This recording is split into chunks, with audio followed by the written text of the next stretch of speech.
My wife left me for a billionaire.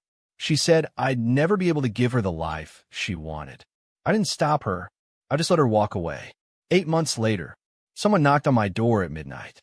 When I opened it, my wife was standing there with tears in her eyes. But before I begin, please like and subscribe to the channel. And we'd love to hear which part of the world are you joining us from. Let us know. Now, let's dive into today's story. James Calloway woke every morning at 5:30. Not because an alarm told him to. Not because the sun demanded it. He woke because his body had been trained by years of cold mountain mornings and early job sites, and because somewhere in the back of his mind there was always something waiting to be built. He moved through the dark house quietly. The floorboards knew where he stepped, and he knew where they creaked. He pulled on his flannel shirt, the blue one with the frayed second button he had never gotten around to replacing, and walked to the kitchen without turning on the hall light. The coffee maker was already set from the night before. He pressed the button, listened to it hiss and gurgle to life, and stood at the window with his arms crossed while the sky above the pine trees shifted from black to deep gray. Cedar Ridge was that kind of town. The kind where morning came slowly and the cold held on until it was good and ready to let go. In October, the frost settled overnight on the truck windshields, and the lake at the edge of town turned so still and flat it looked like hammered tin. In summer, the tourists came for the cabins and the hiking trails and the fishing. James built things for most of them. Additions, decks, full lake houses that started as blueprints on a folding table and ended up as someone's dream property after 6 months of careful, hard work. He poured his coffee and carried it to the front porch. The wood under his boots was smooth, and even because he had laid every plank himself, choosing the boards by hand, rejecting the ones that had too much knot or too much give. The railing was tight and sealed and perfectly square because he had set it that way, and because in his line of work there was no version of almost right that he could live with. He stood there in the cold and drank his coffee and looked at the pine trees across the road. And for most of his adult life, that simple routine had been enough. He and Hazel had been married for 12 years. They had met when he was 24, working 2 jobs and saving money he didn't yet have a plan for. She was 22 and studying marketing at Cedar Ridge Community College, taking the bus 3 mornings a week because she couldn't afford a car. They met at a diner on Elm Street where James ate breakfast and read over his job notes before the day started. He went there because it was cheap and filling, and the owner let him sit for an hour without bothering him. Hazel had been sitting across from him reading a textbook, the kind with bright chapter dividers and handwritten margin notes, and she had looked up and asked him what he was drawing on his napkin. He told her it was a roof truss design. She laughed, not unkindly, and said she didn't know what that was. He explained it to her, the way the angles worked, how the triangular geometry distributed weight, why the design mattered for a mountain roof under snow load. She listened with her chin in her hand and her coffee getting cold, and she asked questions that were genuinely curious. He explained it all to her. They talked for 2 hours. He left his breakfast half finished. They dated for a year. She finished her degree and got a part-time position at a small marketing firm in town. He started his own company, Calloway Ridge Construction, with a second-hand truck, a basic set of tools, and a business registration that cost him $240 at the county clerk's office. They were careful with every dollar. She kept the books on a paper ledger she bought at the office supply store. He managed every job himself, learning what he didn't know by doing it wrong first and then doing it right. They got married on a Saturday in June in the backyard of her mother's house. 30 guests, a cake her aunt baked in a sheet pan. James wore a borrowed suit that was slightly too long in the sleeves. Hazel wore a white dress she had sewn herself from a pattern she found at the fabric store, and she stood in her mother's backyard in that dress and said her vows and looked at James with an openness he had never seen on another person's face, like she was saying it and meaning every syllable of it at the exact same time. They rented a 1-bedroom apartment above a bakery on Cedar Street. The smell of cinnamon rolls came through the floor every morning. It was not a large apartment. A single window in the main room, a bathroom with a loose towel bar that James fixed the first week, a kitchen where 2 people couldn't stand at the counter at the same time without turning sideways. They ate cheap pasta 3 nights a week and tracked every purchase in a small notebook. Hazel worked part-time at a marketing firm and helped with the business bookkeeping on evenings. James worked 12-hour days and was too tired most nights to do anything after dinner except sit on the couch and talk. Those were the years he still thought about sometimes, late in the evening on the porch. Not with sentimentality, exactly, just with a clear, factual awareness that those years had been real and good, and that what they had between them in that apartment above the bakery had been genuine. When everything else fell apart later, he was never able to pretend it had been hollow from the start. It hadn't been. Something real had existed, and then something real had changed, and he had watched it change without being able to stop it. She used to say, lying in bed with the window cracked and the town quiet below them, "One day we'll have a house near the lake." And he had heard that as a promise he needed to keep. It took him 9 years. He built the company from solo operation to a crew of 7. 2 carpenters, a framer, an electrician on contract, and 3 general laborers he could count on to show up and work hard. He expanded the client list from basic repairs and additions to full custom builds. He landed his first major lake house project in year 4 and his second in year 6. And by year 8, he had enough of a reputation in Cedar Ridge and the surrounding mountain counties that good referrals came in without him having chased them. He built their house on Birchwood Drive in his 7th and 8th years of business. He chose the lot himself, a half-acre parcel on the south side of a ridge with a view of the pines and a walking distance to the lake. He poured the foundation in October of that 7th year, worked the framing through the winter, and finished the structure the following summer. He insulated every wall himself. He installed the kitchen cabinets he had designed on graph paper, measuring the space so carefully that every drawer opened without catching. He built the bookshelves in the living room from reclaimed barn, what he had sourced from a demolition job in the valley. He laid the stone fireplace using river rock he had pulled from the East Creek bed on weekends. Hazel painted the front door red. He had stood back and looked at that red door and felt something close to complete. But somewhere along the way, something in her had changed. James was not certain when it started. It crept in the way cold water got into a foundation, invisible and slow, then suddenly unavoidable. It had something to do with the phone. She had always used it, but the quality of her attention shifted over time. She started following accounts that showed other people's lives as something to aspire to. Women in large, bright apartments. Couples on beaches that didn't look like any beach near Cedar Ridge. Restaurants that cost more for one dinner than James spent on groceries in 2 weeks. She started making comments. The kitchen was small. The neighborhood was quiet in a tone that wasn't a compliment. Their vacations were too simple. Their social circle was too ordinary. James noticed. He was not the type to say much about it out loud. He watched it happen the way he watched weather systems roll over the mountains, with a kind of patient, pragmatic attention, noting the signs and adjusting as best he could. Some nights, she was completely fine. She laughed at the same things she had always laughed at, and they sat on the porch and drank beer and talked about nothing in particular, and it felt like they were still themselves. But those nights got further apart. And the other nights, the restless, scrolling, dissatisfied ones, filled in the space between them. He tried. He took her to Denver for a weekend and let her choose the restaurant. He came home from a 2-week cabin project and cooked the pasta she liked, the one with the lemon cream sauce she had made for their first apartment anniversary. He asked how her work was going. He told her he was proud of what she had built at the marketing firm. He was not performing attention. He genuinely cared how her days went. But the gap kept widening, and at some point he had to accept that he could not bridge it from his side alone. He told himself it was just a phase. He told himself that more than once. But there was a part of him, the part that had spent 15 years reading structural problems in wood and concrete and knowing when something was compromised before it showed any external sign, that didn't believe it. That part watched and noted and waited for what came next. The part that hurt most when he allowed himself to sit with it in the dark of the workshop or the early morning quiet of the porch was not the distance. People went through distance. Marriages had cold seasons. He had never expected it to be easy every year for the rest of his life, and he had never needed it to be. What hurt was that she had stopped seeing what they had built as something real.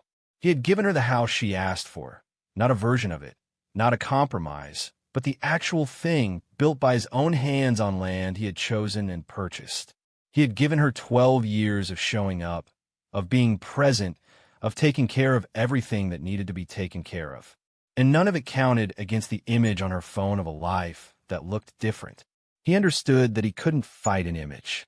You couldn't argue with a feeling a person had about their own inadequacy. You couldn't build your way out of someone else's belief that what existed wasn't enough. He had learned this slowly and then all at once, the way you learn most true things. He told himself it was just a phase. He told himself that more than once. The man's name was Andrew Langford. James first heard the name from his foreman, Darren, who mentioned it one afternoon in September while they were eating lunch on a job site by the lake. A wealthy real estate investor from California had been buying up vacation properties around Cedar Ridge. 3 lakeside lots, 2 existing cabins, and a half-finished development on the North Ridge that a previous investor had abandoned when the permits got complicated. Andrew Langford drove a black sports car that was completely wrong for mountain roads. Threw parties on weekends loud enough that the East Lake Shore could hear them. James didn't think much about it. There were investors cycling through Cedar Ridge every season. They bought properties, renovated them, rented them out or sold them, and moved on to the next place. It was part of what kept his business running. He made a mental note of the name the way he noted any new player in the local property market, and then set it aside. He first saw Andrew at the hardware store in early October. The man was leaning against the service counter with the ease of someone who had never once stood in line. Tall, good-looking in an obvious way, the kind of good-looking that came from genetics and money and had been confirmed by other people's reactions his entire life. He was on the phone, talking loudly about a deal in Phoenix, gesturing at something only he could see, waving away the store clerk who was trying to help him without looking at the clerk. He drove away in the black sports car without buying anything. James loaded his lumber order and didn't give the man a second thought. It was Hazel who brought Andrew into their lives. There was a charity fundraiser at the Lakeside Grill in mid-October. A school renovation fund. New windows for the elementary school's east wing, which had been drafty for 3 winters. Hazel had volunteered with the school board event committee and was working the registration table at the door. James was supposed to meet her there after wrapping up a job site issue, but the issue turned into 3 hours on the phone with a window supplier who had shipped the wrong frames for the Crestwood project. By the time James arrived, the evening was well underway. He found Hazel near the bar. She was talking to Andrew Langford. James saw it before anything else registered, the way she was standing. Her posture had changed. Her shoulders were back, her chin slightly raised. She was laughing at something in a way she hadn't laughed with James in months, freely, with her whole face. When James came over, she made the introduction, and Andrew shook his hand with the practiced, measuring grip of a man who assessed people quickly and never let them see the result. James builds half the lake houses in this county, Hazel said. Again that tone. Not wrong, but performing, explaining him to Andrew rather than introducing him. Good work to being up here, Andrew said, already looking past James towards someone across the room. James stayed for an hour. He drank water, shook hands with people he knew, made the rounds the way you did at these things in a small town. When it was time to leave, he touched Hazel's elbow, and she said she was staying a little longer, that there were friends she hadn't seen in months. He nodded and drove home. He parked in the driveway, sat in the truck for a moment with the engine off, and looked at the red front door in the porch light. He went inside. He made himself a sandwich. He went to bed. He lay in the dark and felt the first real weight of something he couldn't yet name pressing on the ceiling of the room. The late nights started in November. Not every night, but often enough. She came home after 10, sometimes after 11, always with explanations delivered in a steady, composed voice. A work meeting that ran late, though her job at the marketing firm didn't typically require evening hours. A college friend passing through Cedar Ridge for one night. A networking event at the Lakeside Grill, the same venue 3 times in 3 weeks. James wrote none of this down. He kept it in his head, which was how he worked best. He tracked it the way he tracked job site problems, without drama, without jumping ahead of the evidence, but with complete attention to what was actually happening. He noticed she started charging things on a joint account in the evenings at restaurants he didn't recognize. He noticed she had a new jacket he hadn't seen before. He noticed she put her phone face down on the table when she was home, which she had never done before. One Saturday evening in late November, they were sitting at the kitchen table after dinner. The dishes were still on the counter. Outside, the first real snow of the season was coming down through the dark. James sat with his hand around his coffee mug and looked at the table for a moment, and then looked at her. "Are you seeing someone?" he asked. He kept his voice completely flat. No accusation in it. Just a question, offered the way he offered every question. Directly, because he had found in his life that directness saved time and preserved respect. Hazel looked at him. Her hands were wrapped around her own mug. She looked at him steadily, without looking away, and without any of the scramble or deflection he might have expected. "Yes," she said. The honesty hit harder than any lie could have.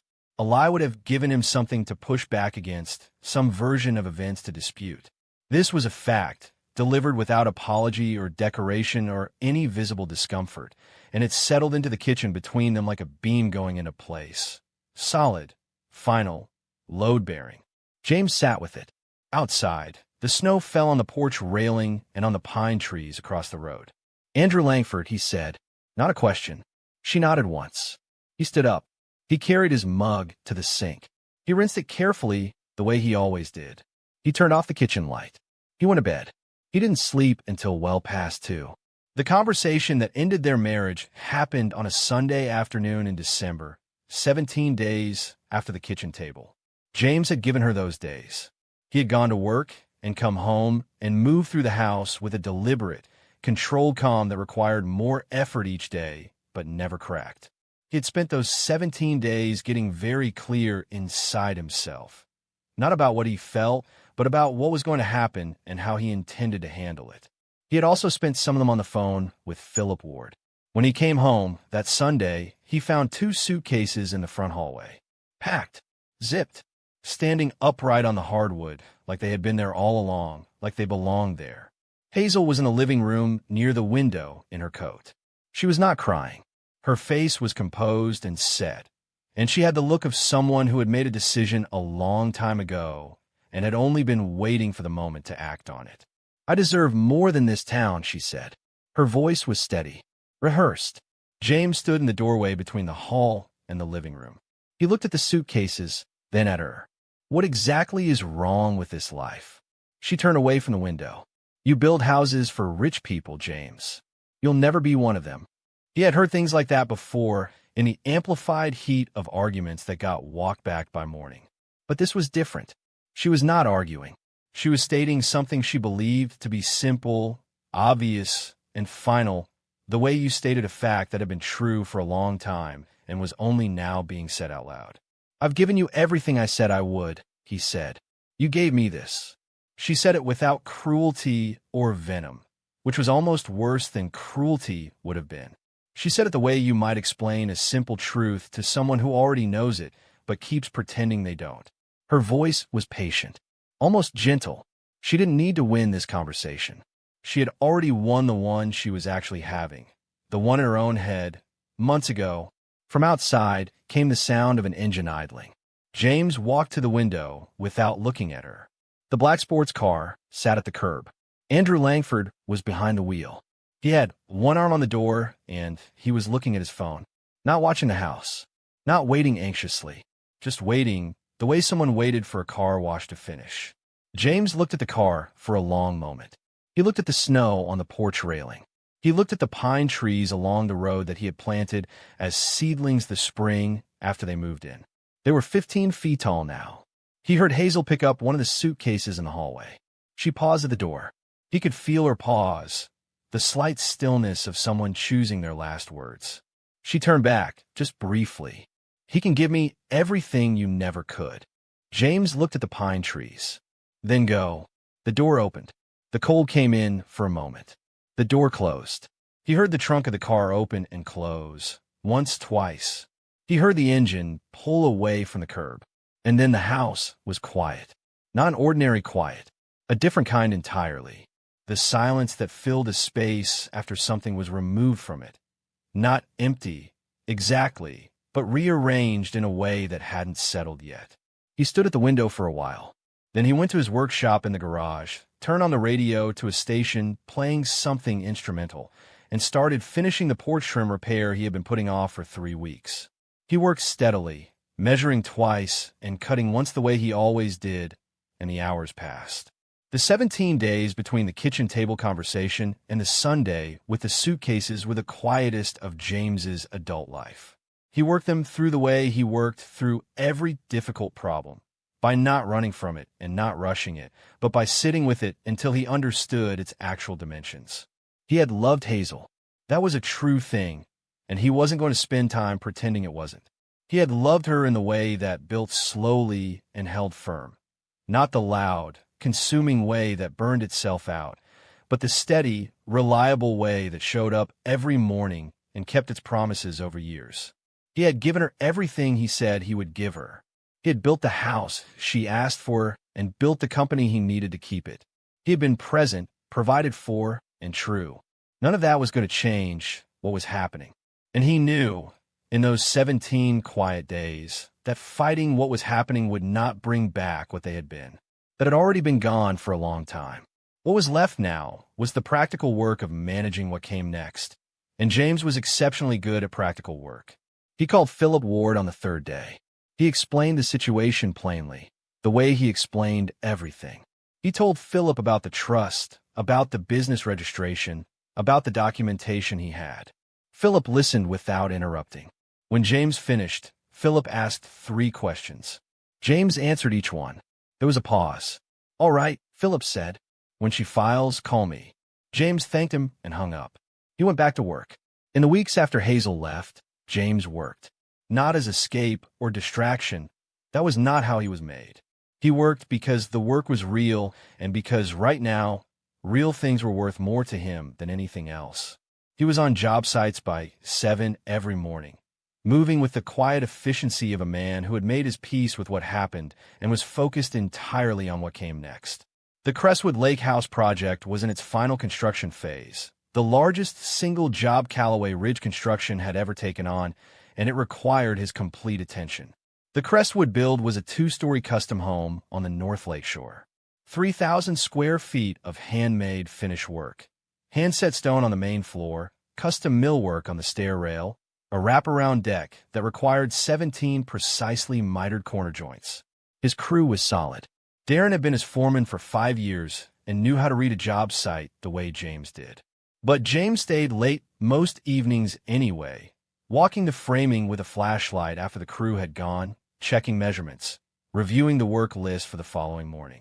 The cold didn't bother him. It never had. There was something clarifying about working in the cold. The mind simplified.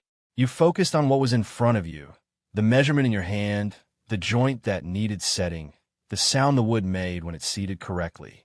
Everything else fell back. The conversations you replayed, the things you wished you had said differently, the slow unwinding of a 12-year marriage that you had watched happen while standing close enough to touch it and too far away, in some fundamental sense, to stop it. All of that fell back when the hands were busy and the work was real. He thought about his father sometimes out on the cold job sites. His father had been a carpenter before he was anything else, a man who built furniture and fixed houses and believed that work done with care was its own argument for a life well spent. He had taught James how to hold a hammer, so the wrist did the work, not the shoulder. How to read the grain of a board before you committed to a cut. How to measure twice, so you only had to cut once. And how to document everything. That last lesson had been the most valuable, though James had not fully understood why until he sat in Philip Ward's office with the folder of papers and watched Philip's expression change as he read through them. His father had been the kind of man who prepared for things that hadn't happened yet. Not out of fear, out of respect for the future.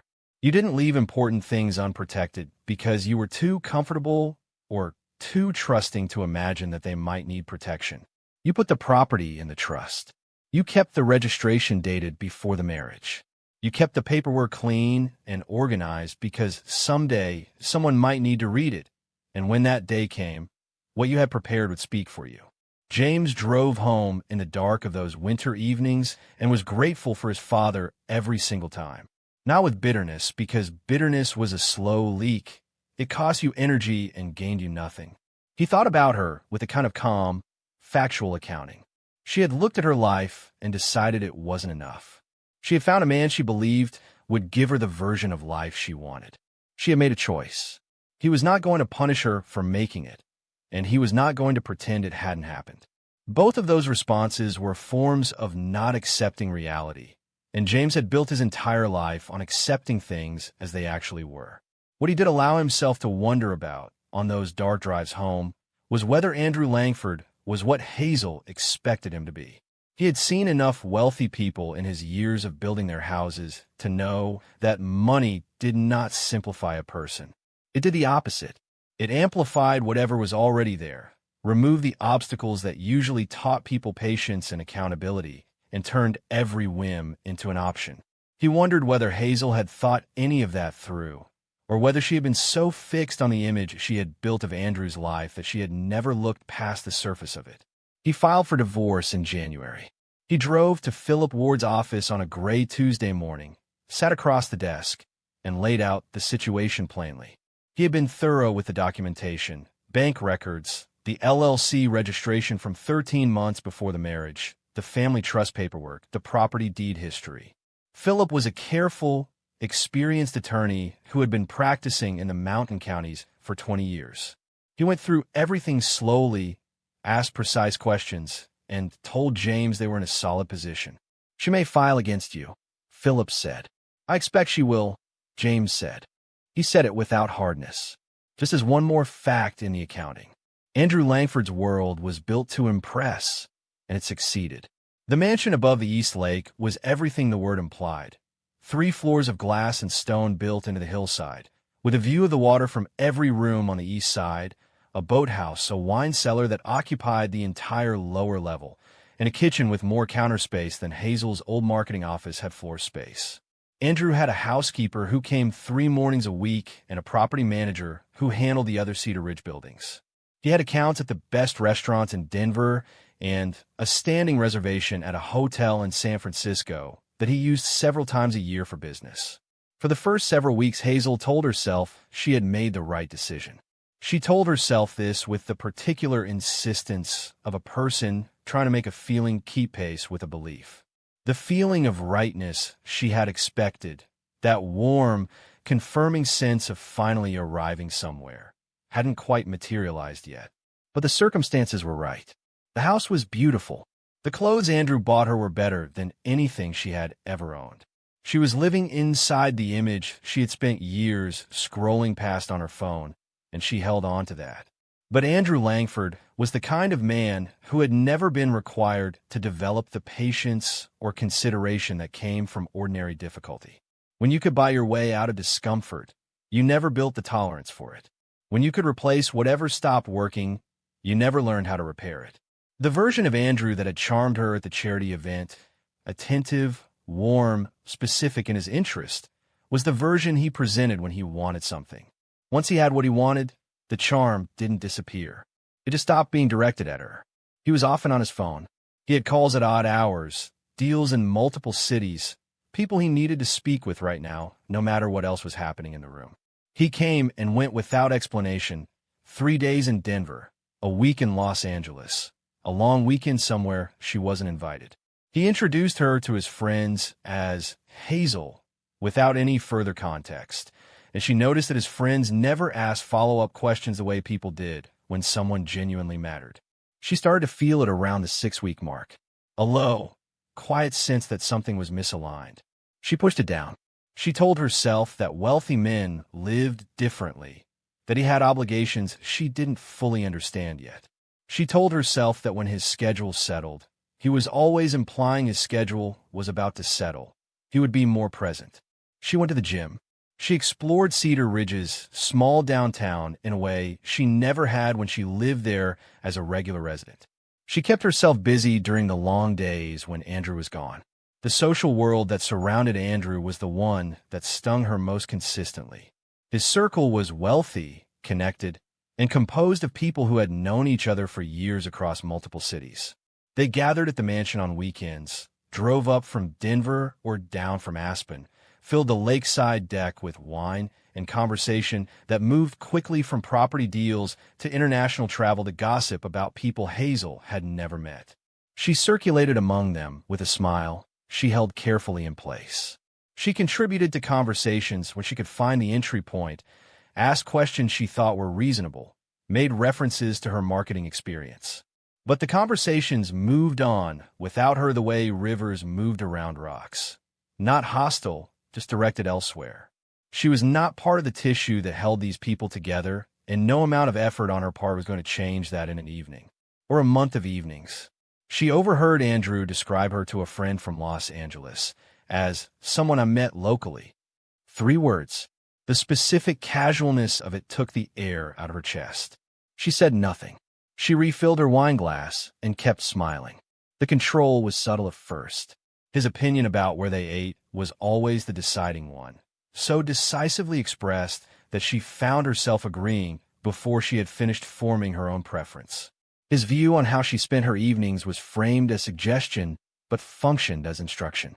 When she mentioned driving to Denver to spend a weekend with a college friend, he told her the timing wasn't right without explaining why, and she stayed home. When she asked about opening a personal bank account, not to challenge him, simply because she was beginning to feel the discomfort of having no financial autonomy at all, he looked at her with the expression of a man who found the question slightly embarrassing on her behalf. "What do you need your own account for?" he said. "Everything here is taken care of." She didn't press it. The days had a rhythm, but not a life. She woke, ate, existed in the beautiful house, and waited for Andrew to have time for her. She was starting to understand, piece by piece, that she wasn't in a relationship. She was an arrangement. He was the organizing principle, and she was an element of his household. No different in practice from the housekeeper or the property manager, except that she occupied a different role and had no salary. She lay awake some nights in the large bedroom with a lake view and ran the quiet inventory of what she had actually gained. A house that wasn't hers. Access to money that wasn't hers. A man who wanted her present, but not necessarily heard. And what she had traded.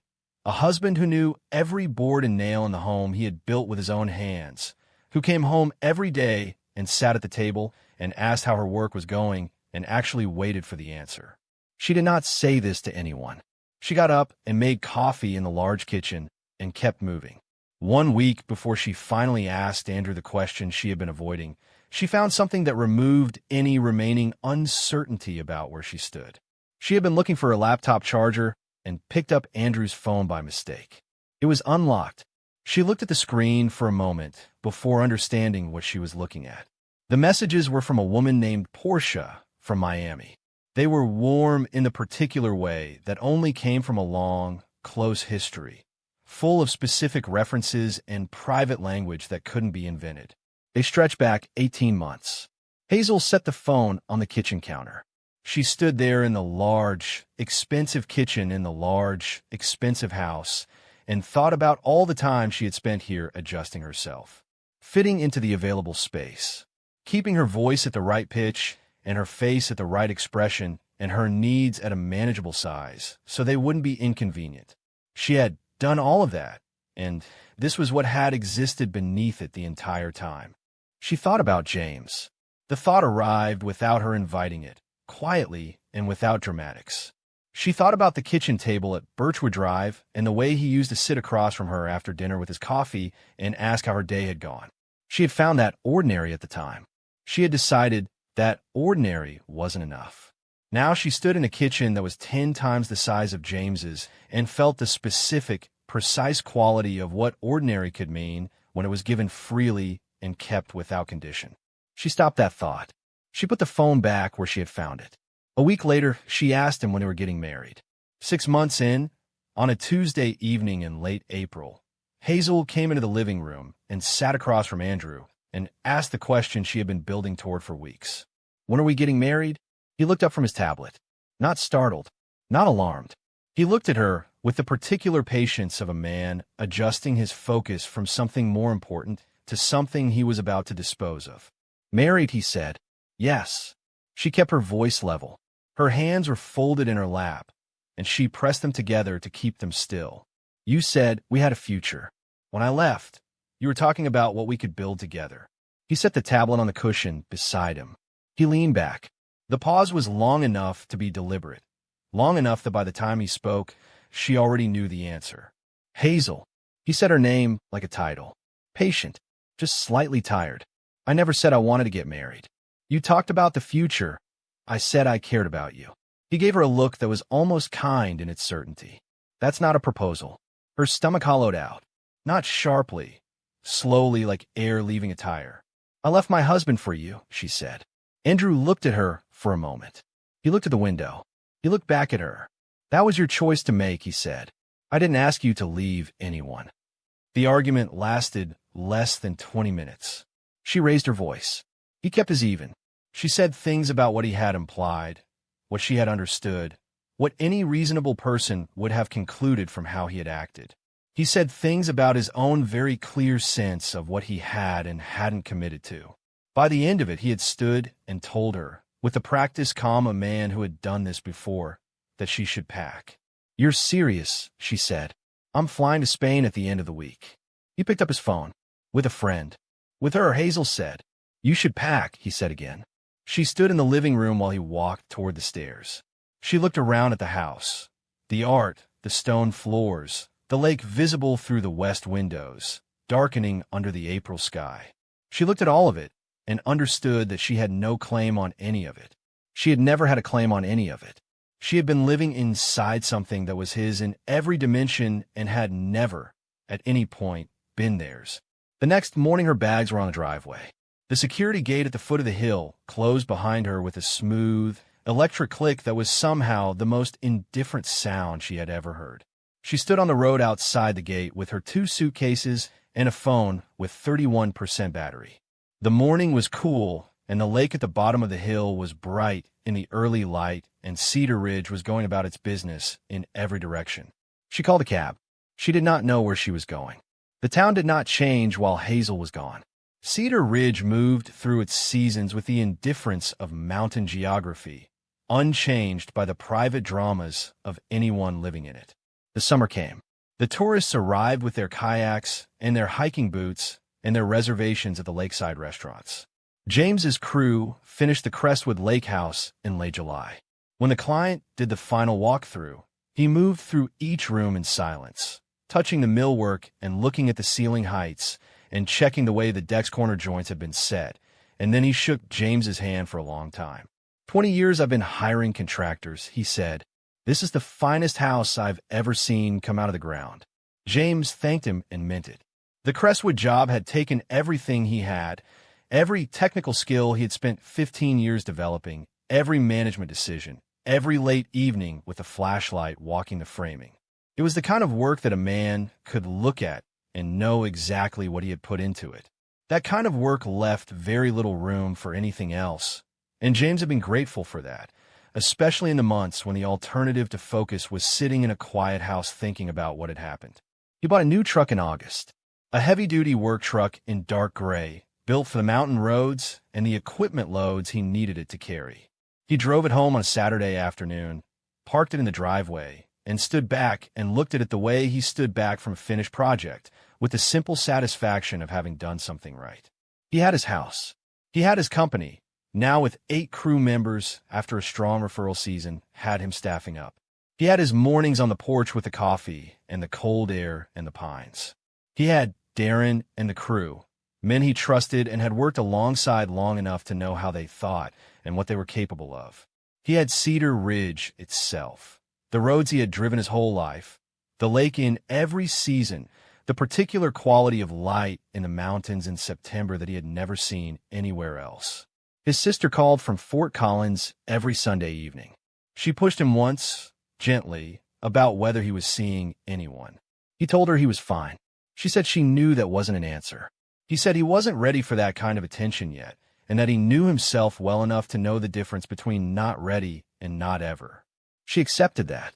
Philip Ward called in October to confirm that the divorce proceedings were moving forward and that he should expect contact from Hazel's attorney. James thanked him, asked if there was anything he needed to prepare, and wrote 3 items on the notepad by the kitchen phone. Tax returns, business registration documents, trust documentation. He pulled everything from the file cabinet that weekend, organized it chronologically, and made copies. The call from Hazel's attorney came 10 days later. The midnight knock came on a Friday in November. James had been in bed for about an hour, not deeply asleep. Fridays were always slow to release. The accumulated tension of managing crews and deadlines and subcontractors across 3 active job sites didn't dissolve the moment he pulled back the covers. He lay in the dark listening to the house settle in the cold and let his mind slow down. 3 knocks. A pause. 3 more.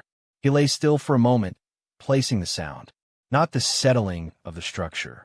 Not the wind.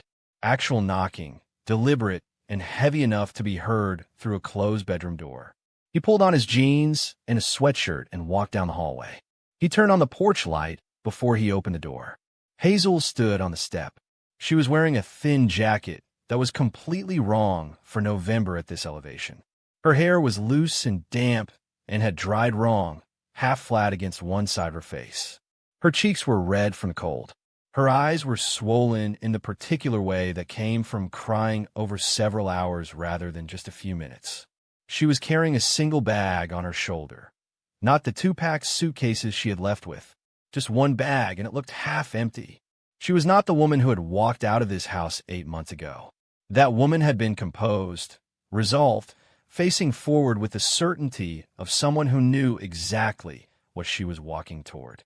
The person on the porch step looked like the certainty had been worked out of her by time and circumstance, and what was left was something exhausted and stripped down. James looked at her. He kept his hand on the door frame. "James." Her voice came out rough and small in the cold air. "Please." He stepped back and let her in, not from softness or forgiveness or any residual pull toward what they had once been, from the plain fact that it was below freezing and she was dressed for October. He turned on the lamp in the living room, went to the kitchen, and came back with a glass of water. He sat on a coffee table. She came in and stood in the middle of the living room. She looked around, at the bookshelves, at the fireplace, at the photograph on the side table that was still there, because James saw no reason to remove it. And then she pressed her hands against her face and started crying. Not quietly, the kind of crying that came from somewhere deep and had been held back for a long time. James sat in the armchair. He waited. He didn't move toward the couch, didn't sit beside her, didn't put a hand on her shoulder. He waited with the patience of a man who understood that some things had to finish before anything else could happen. He looked at his house while she cried. The lamp cast the room in the warm, amber light he had always liked. It came from a fixture he had installed himself, wired through the wall to a switch that sat at exactly the right height on the left side of the doorway. The River Rock fireplace was dark tonight, but clean. The barnwood bookshelves held the same books they had always held, arranged the same way, because he hadn't seen any reason to rearrange them. The room was exactly what it had been the day she left. He had not changed it, not because he was waiting for her, but because it was his room and it suited him and there was nothing in it that needed changing. He thought about what she had said when she packed those 2 suitcases, that he built houses for rich people, that he would never be one of them. He had heard it the first time and let it go because there was nothing in it worth arguing with. But sitting here now in his own room, with the good light and the solid walls and the stone fireplace he had laid by hand, he thought about the simple accuracy of his own life. He had built this. He had earned it, documented it, protected it, and maintained it. It was real in every way that something could be real. And it was his. When she could speak, she told him. Andrew had relocated to Europe. Spain initially, then Portugal, then apparently some arrangement between the two. He had been photographed at a charity event in Lisbon with Portia, and their photograph had made the rounds of a real estate networking site that Hazel had apparently been checking regularly. His Cedar Ridge properties were being managed remotely by a firm out of Denver. He had no visible plans to return. The promises, the future he had described in the early days, the words she had interpreted as commitment, were gone because they had never been what she thought they were. She could see that now with the painful clarity of full hindsight, the kind you could only achieve after walking all the way into something and out the other side. He had never made a promise. She had made one for him in her own mind and spent 8 months running toward it. She had no savings. She had been living entirely on his money and had accumulated nothing of her own because there had been no mechanism for it, and she hadn't pushed hard enough to create one. She had no job. She had resigned from a marketing firm with 2 days' notice and no plan, burning that bridge with the full confidence that she would never need it again.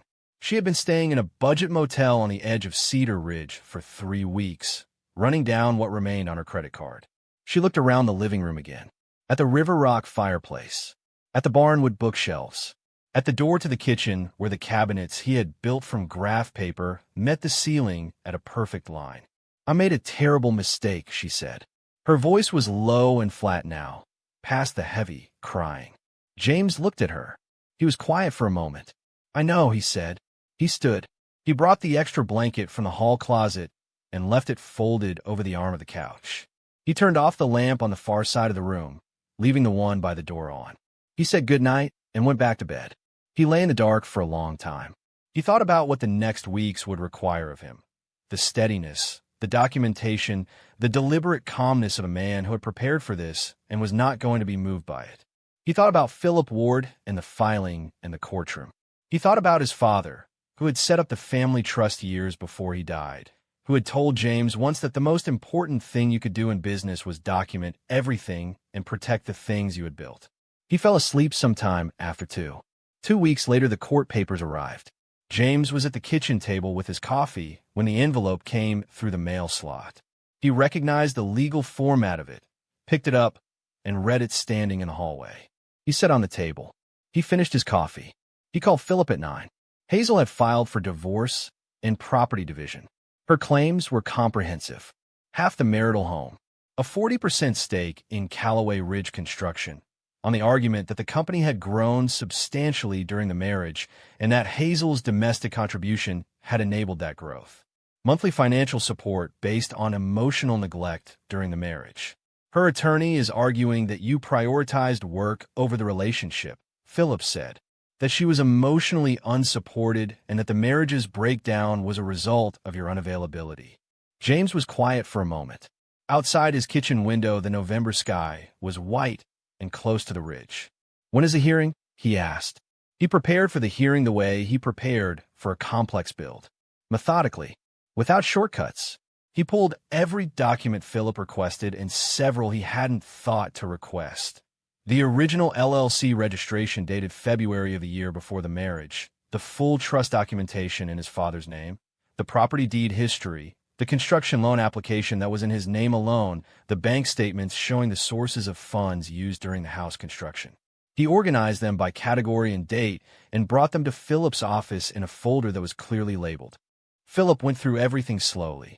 He looked up from the trust documents with an expression that said he was pleased but was trying not to be visibly pleased. "You set this property in the trust 3 years ago." Philip said. "My father's trust was established years before that," James said. "When I built the house, I put the property into it." He passed 4 years back. The trust rolled to me by the terms of his will. The property stayed in the trust, and Hazel was aware of this. We talked about it when I was handling the estate after my father died. I explained the trust structure to her at the time. She understood what it meant. Philip set the documents down and looked at the LLC registration date again. He tapped the corner of it. "The company was registered 13 months before your marriage." "Correct.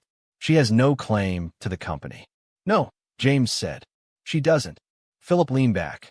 "The house either." "No." There was a pause. "She has nothing," Philip said. James looked at the table. "Then let's make sure the hearing reflects that." The hearing was on a gray Tuesday morning in late November. James drove to the courthouse in Cedar Ridge before dawn, parked in the municipal lot, and sat in the truck for a moment. The mountains to the west were dark against a sky that was just starting to lighten. The first serious snow of the season was coming in. He could feel in the air through the truck's vent that particular sharpness that the mountains put out in the hours before a storm. He had lived here long enough to know exactly what it meant. He buttoned his jacket and went inside. The courtroom was small the way small-town courtrooms were, wooden benches worn smooth by decades of use, fluorescent lighting that made everyone look slightly drained, a judge's bench built in a style that suggested function over impression. James sat at the plaintiff's table with Philip. At the opposite table, Hazel sat with her attorney, a man named Burke who had come up from Colorado Springs and who carried himself with the particular authority of a lawyer who billed by fractions of the hour. James kept his gaze forward. He was aware of Hazel at the edge of his vision, but he did not look at her directly. He had nothing he needed to communicate to her by looking. Everything he had to say was in the folder on the table. Burke's opening argument was carefully built. He spoke about the arc of the marriage, about the years during which Callaway Ridge Construction had grown from a one-man operation to a seven-person company, about how that growth had been supported by a domestic partnership. He argued that Hazel had provided the household stability that allowed James to focus exclusively on his professional life. He spoke about the marital home with its 8 years of shared residence, about Hazel's emotional investment in the property, about the equity she was owed as a partner in the life that house had been built around. He spoke about emotional neglect with the practiced weight of someone who had used that term many times and knew exactly how to hold it in a sentence. Hazel sat at her table with her hands folded and her eyes occasionally moving toward the judge with an expression calibrated to convey measured pain. James had seen that expression before. He recognized its angles.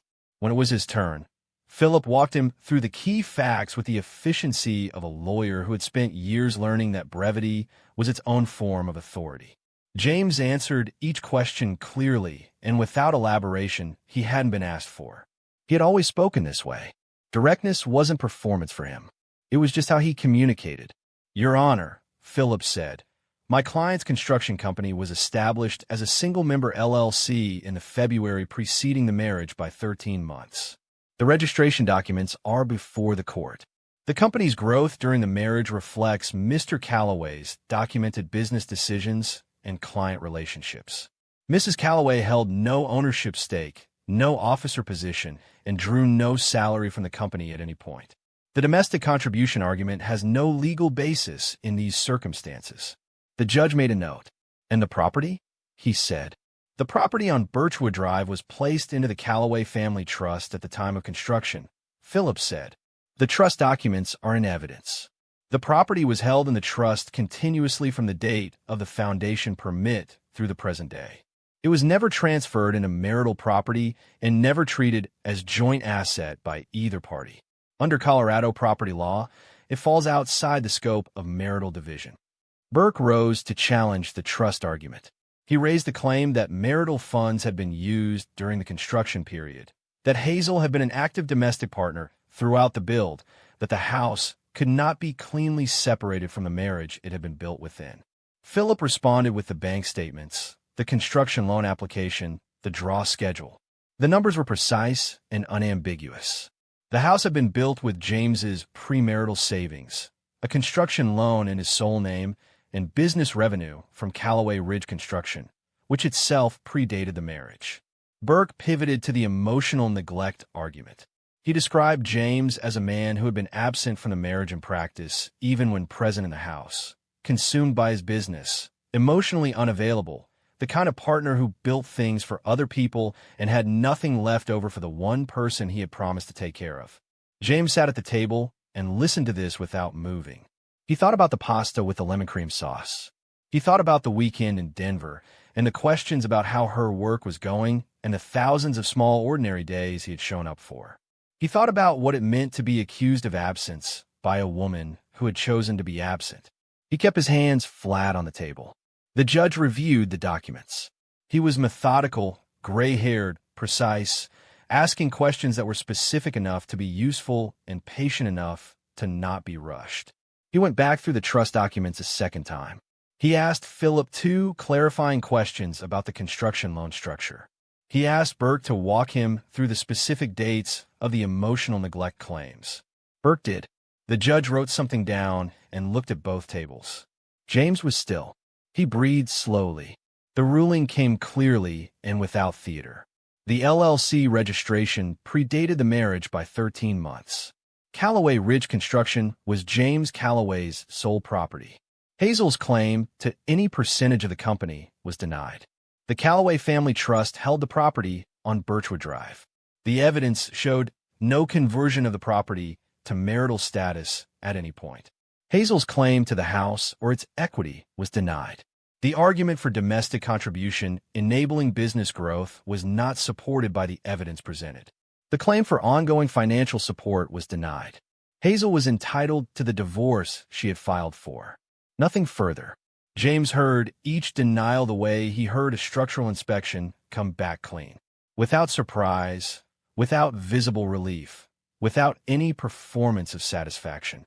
He had done the work. He had organized the evidence. He had sat in a courtroom and let the facts speak in the way that facts, when properly gathered and properly presented, eventually did. Burke began to raise another challenge.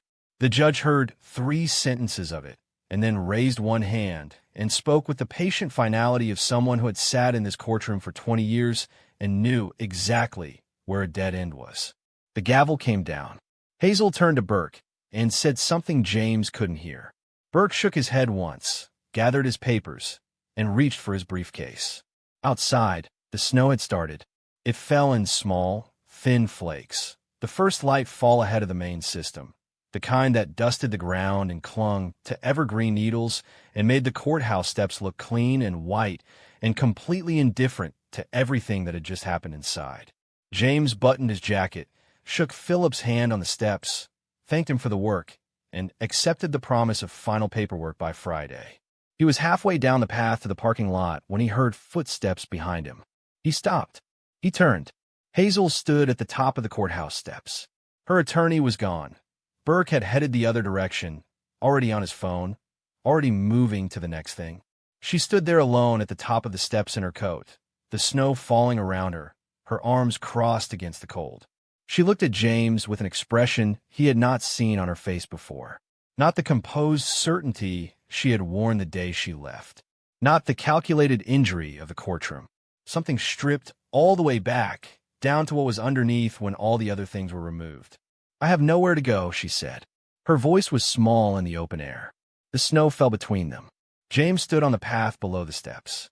He looked at her, not with satisfaction, not with bitterness, not with any residual ache for what they had been. He looked at her the way you looked at the end of a difficult project, with the steady clarity of something that was now fully and finally complete. "You chose your future the day you walked out," he said. He meant it exactly as he said it. She had made a choice.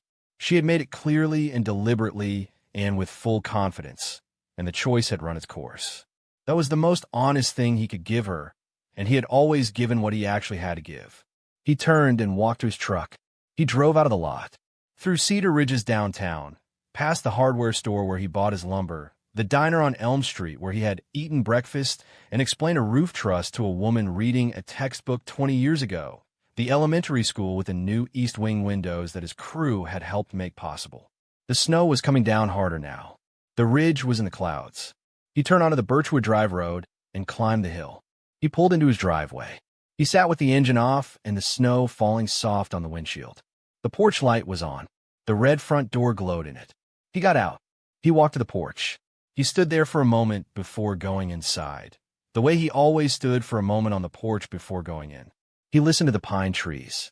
He looked at the snow settling on the railing he had built from straight-grained Douglas fir, sealed and tight against exactly this kind of winter. He went inside. He took off his boots. He hung his jacket. He walked to the kitchen and filled the kettle and set it on the burner. He stood at the window and looked at the snow falling on the backyard, on the workshop, on the trees he had planted, on the land that had been his father's trust and was now his.